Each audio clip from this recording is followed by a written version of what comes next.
So it seems to me that the American people are only left, based on your assessment, with just a few options. Either Secretary Clinton herself is not a reasonable person, or she is someone who purposefully, willfully exhibited disregard for the law, or she is someone who sees herself as above the law. And to muddy the water even further, after listening to you lay out the facts of the investigation, much of what you said directly contradicted her in previous statements that she had made. I think it's all is compiled,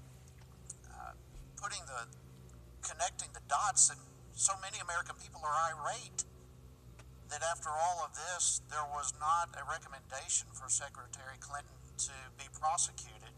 Now, I do greatly appreciate the fact that you came out with much more information on this than you would have in other cases.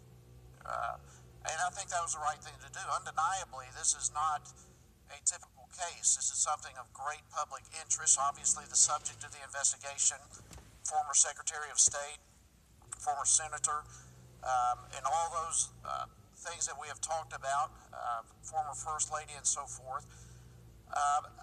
And in addition to this, her husband, who happens to be the former President of the United States, is meeting privately with the Attorney General right before all of this interview takes place.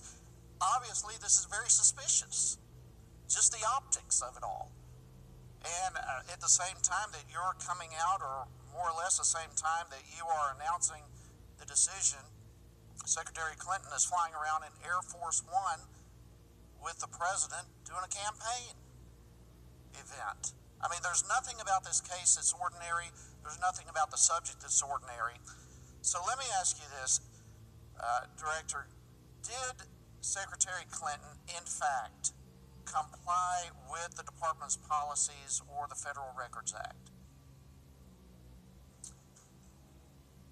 I don't think so. I know you have the State Inspector General here as more of an expert on all the department's policies, but at least in some respects, no. So keeping the servers at home and all these types of things obviously is not in compliance with the department's policies. Yes, and I've read the Inspector General's report on that. So that's part of the reason I can answer that part with some confidence. Okay, and yet she said publicly that she fully complied. So there again is another issue. If you had the same set of facts, but a different subject, a different individual involved, say just an average ordinary State Department employee or an anonymous contractor, what would have been the outcome? I'm highly confident there would be no criminal prosecution no matter who it was. There would be some range of discipline. They might get fired, they might lose their clearance, they might get suspended for 30 days, there'd be some discipline.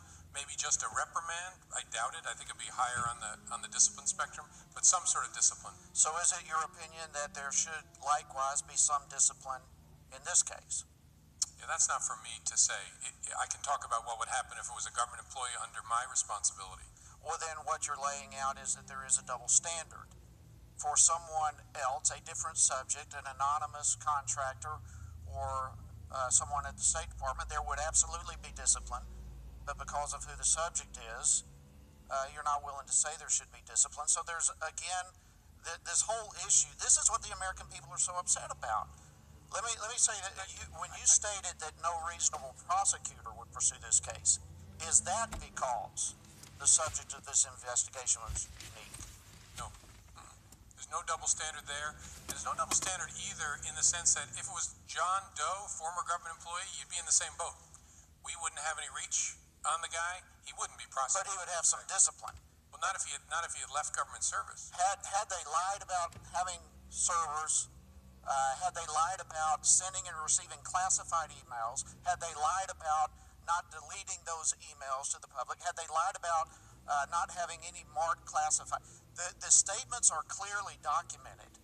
And you're saying that an average person would experience discipline by your own words, but Secretary Clinton does not deserve to be disciplined. The gentleman's time has expired, but the director may answer if he wants to. An average employee still in government service would be subject to a disciplinary process. Now, if they'd left, you'd be in the same boat.